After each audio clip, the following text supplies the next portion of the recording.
My girlfriend said, "I just need space to find myself." After 3 years together, I told her, "Take all the space you need." Half a year later, she texted, "I miss you." I replied, "I don't think you'll find me in that space anymore." That's when she lost it. I'm 30, and 6 months ago, I was in what I thought was a solid 3-year relationship with my girlfriend, Lauren. We met at a friend's housewarming party, connected over our shared love of hiking and terrible action movies, and started dating pretty quickly after that. The first 2 years were great. We had our routines, our inside jokes, our plans for the future. Nothing extravagant, just normal couple stuff. We talked about moving in together, maybe getting a dog, the usual progression. Then something shifted around the 2.5-year mark. Lauren started pulling away, not dramatically, just gradually.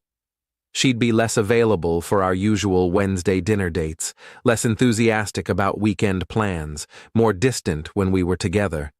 I noticed, but I didn't want to be that guy who freaks out over every little change.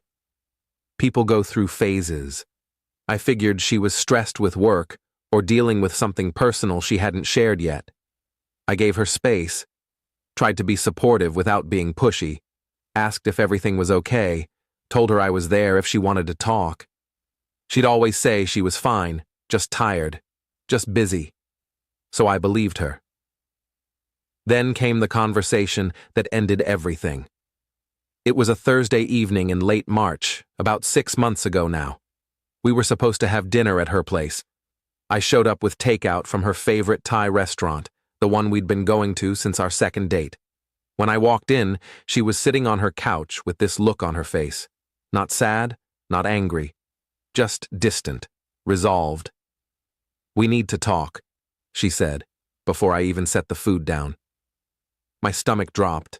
Nothing good ever starts with those words. I sat down next to her. "Okay, what's going on?" She took a deep breath, looked at her hands. "I've been thinking a lot lately. About us, about where I am in my life, and I need space." "Space? Like, you want to see each other less, or?" "No, I mean I need to be on my own for a while. I need to find myself, figure out who I am outside of this relationship." I felt like I'd been punched. "Are you breaking up with me?" "I don't know. I just know I need space. Time to be alone. To explore who I am without being someone's girlfriend."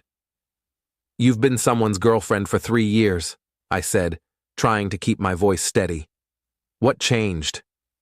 "Nothing changed." That's the problem. I feel like I'm stuck. Like I'm in this comfortable routine, and I don't know if it's what I actually want or if I'm just going along with it because it's easy. So our entire relationship has just been easy for you? Not meaningful? That's not what I'm saying. I care about you, I do. But I need to do this for me. I need to figure out what I want. I sat there for a minute, processing. Part of me wanted to fight for us, to convince her to stay, to promise we could work through whatever she was feeling. But another part of me, the part that still had some self-respect, knew that begging someone to choose you never works. "Okay," I said finally. "Take all the space you need." She looked surprised. "Really?" "Yeah. If you need to find yourself, I'm not going to stop you. But I'm also not going to wait around while you figure it out. So if you're doing this, we're done. Completely." "That's not fair. Lauren, you can't break up with me and expect me to just sit here on pause until you decide you're ready to come back. That's not how this works." She started crying. "I thought you'd understand." "I do understand. You're not happy. You want something different. I get it. But I'm not going to be your backup plan." I stood up, left the takeout on her counter, and walked out. Didn't look back. Didn't wait for her to say anything else. Just left. Update 1. The first few weeks were brutal. I won't lie. 3 years is a long time to spend with someone, and suddenly having all that space where she used to be felt wrong. I'd wake up on Saturday mornings and instinctively reach for my phone to text her about weekend plans, then remember. I'd see something funny and think, Lauren would love this, then remember again. But I didn't reach out, didn't check her social media, didn't ask mutual friends how she was doing. I blocked her number, not out of anger, just out of necessity. I knew if I saw her name pop up on my screen, I'd be tempted to respond. And I couldn't do that to myself. Instead, I focused on moving forward, started going to the gym more regularly, picked up a photography hobby I'd been putting off, reconnected with friends I'd been neglecting, basically did all the things people tell you to do after a breakup, and surprisingly, they actually helped. Around week 6, a mutual friend, Chris, casually mentioned that Lauren had been asking about me. "What did you tell her?" I asked. "That you were doing fine, that you'd been keeping busy." She seemed, I don't know, surprised, like she expected you to be more torn up about it. "Did she say anything else?" "She asked if you were seeing anyone. I told her I didn't know. Are you?" "No, but it's none of her business anymore." Chris nodded. Fair enough. That conversation stuck with me. The fact that Lauren was checking in on me, trying to gauge how I was handling the breakup. Part of me felt validated. She was clearly thinking about me, maybe even regretting her decision. But another part of me felt annoyed. She'd made her choice. She didn't get to have it both ways. Update 2. 3 months in, I actually started dating someone. Nothing serious, just casual dates here and there. Her name was Emily. We met at a coffee shop, started chatting about the book she was reading, exchanged numbers. We went out a few times, had some good conversations, but neither of us was looking for anything heavy. We kept it light, and that was fine. Around this same time, I started noticing Lauren's name popping up in my periphery more often. Not directly, I still had her blocked, but through mutual friends, through social media comments on shared acquaintances' posts, through the occasional, "Hey, I ran into Lauren" update from people who didn't know we weren't together anymore. Chris told me she'd been going through some kind of quarter-life crisis. Quit her job, started freelancing, dyed her hair, got really into yoga and meditation. All the classic finding myself moves. I didn't judge her for it. People do what they need to do. But I also didn't care. That was her journey, not mine. Then, about 4.5 months after the breakup, Chris told me something that caught my attention. "Lauren asked me for your number," he said. "We were grabbing beers after work, just catching up.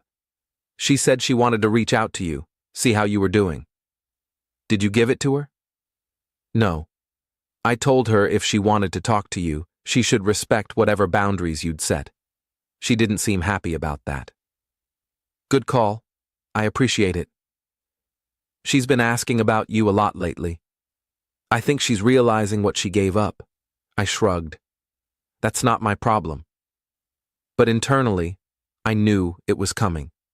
The text, the call, the inevitable "I made a mistake" message. I'd seen it play out 1,000 times in movies, heard it from friends who'd gone through similar situations. The person who asks for space always comes back, usually right when you've started to move on. I prepared myself for it, told myself I wouldn't respond, wouldn't engage, wouldn't give her the satisfaction of knowing she still had any effect on me. Update 3. 6 months to the day after our breakup, my phone buzzed. Unknown number. I almost ignored it, but something made me check. "Hey, it's Lauren.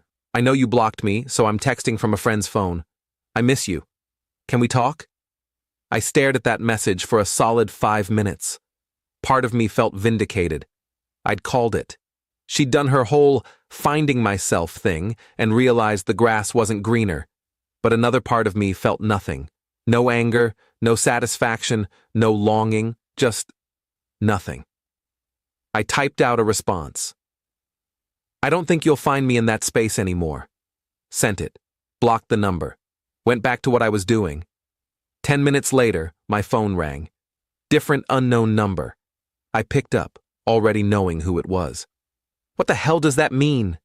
Lauren's voice, sharp and upset. It means exactly what it sounds like. You wanted space to find yourself. I gave it to you, but I used that space to move on. You're not going to find me waiting in the same place you left me. So that's it? You're just done, after everything we had? Lauren, you ended us 6 months ago. I didn't. You made that choice, and I respected it. But I'm not going to undo 6 months of healing just because you're having regrets. I'm not having regrets. I miss you. I miss us. I thought maybe we could try again. Try again? Based on what? You haven't changed. You just got bored of being alone. That's not fair.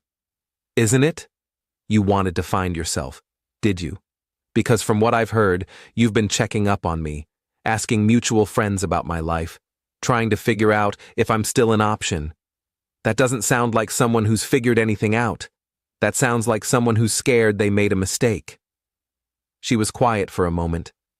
Then, maybe I did make a mistake. Maybe you did. But that's not my problem anymore. I'm not your safety net, Lauren. I'm not the guy you come back to when your experiment doesn't work out. I didn't think you'd be this cold. I'm not cold. I'm just done. There's a difference. So you don't have any feelings for me anymore? At all. I thought about that. Honestly thought about it. And I realized the answer was no. Whatever I'd felt for her 6 months ago had evaporated over time. Not because I'd tried to kill it, but because she'd walked away and I'd had to learn to live without her. No, I said. I don't. She started crying. I can't believe this. I can't believe you're just throwing us away. I'm not throwing us away. You already did that. I'm just not picking it back up. She hung up on me. Update 4. Over the next few weeks, Lauren went into full meltdown mode. I heard about it from multiple people. She'd been texting mutual friends, crying about how I'd changed, how I'd become heartless, how I'd led her on by being so supportive when we broke up. Chris called me about it. She's telling people you promised you'd wait for her, that you gave her the impression she could come back whenever she was ready. I never said that. I explicitly told her I wasn't going to wait. I know. I was there. I'm just warning you, she's spiraling. She's making you out to be the bad guy. Let her. People who actually know me know the truth. And that was the thing. The people who mattered knew what really happened. They knew Lauren had ended things, that I'd given her the space she asked for, that I'd moved on respectfully. Anyone who wanted to believe her version over mine wasn't someone I needed in my life anyway. Lauren tried reaching out a few more times. Different numbers, different approaches. One text was apologetic. I'm sorry for how I handled things. I just want closure. Another was angry. You owe me a conversation after 3 years. Another was manipulative. I'm not doing well. I really need to talk to you. I didn't respond to any of them. Eventually, the messages stopped. Final update. It's been 2 months since Lauren's initial "I miss you" text. 8 months total since the breakup. I'm doing really well. Emily and I are still seeing each other, and it's evolved into something more serious. We're taking it slow, but it feels right. She knows about Lauren, knows the full story, and she's been incredibly supportive without being judgmental. Lauren, from what I've heard, moved to a different city, needed a fresh start, apparently. I don't know the details and I don't care to. That chapter of my life is closed. I've learned a lot from this whole experience. I've learned that when someone tells you they need space, they're really saying they don't want you, but they want the option to come back if nothing better comes along. I've learned that respect for yourself is more important than clinging to something that's already gone. I've learned that moving on doesn't make you heartless. It makes you human. Lauren wanted space to find herself. I gave it to her. But in that space, I found myself too. And the person I found didn't need her anymore. Someone asked me recently if I ever think about what might have happened if I'd fought harder for the relationship, if I'd begged her to stay, if I'd waited for her to come back. Honestly. Number. Because people who truly want to be with you don't need to leave to figure that out. They just stay. Lauren made her choice. I made mine. And I'm happier now than I was in those final months with her, when I could feel her slipping away, but didn't want to admit it. I don't hate her. I don't wish her ill. I just don't think about her anymore. And that, more than anything, is how I know I made the right call. Edit. A lot of people are asking if I think Lauren actually went through some personal growth during those 6 months, or if she just got lonely. Honestly, I don't know, and it doesn't matter. Growth is great, but it doesn't entitle you to someone's forgiveness or a second chance. She burned the bridge when she left. The fact that she regretted it later doesn't rebuild it. Edit 2. For those saying I should have at least heard her out, why? What would that have accomplished? She already said everything she needed to say when she broke up with me.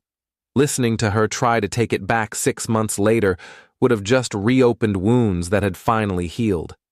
Sometimes the kindest thing you can do for yourself is refuse to engage.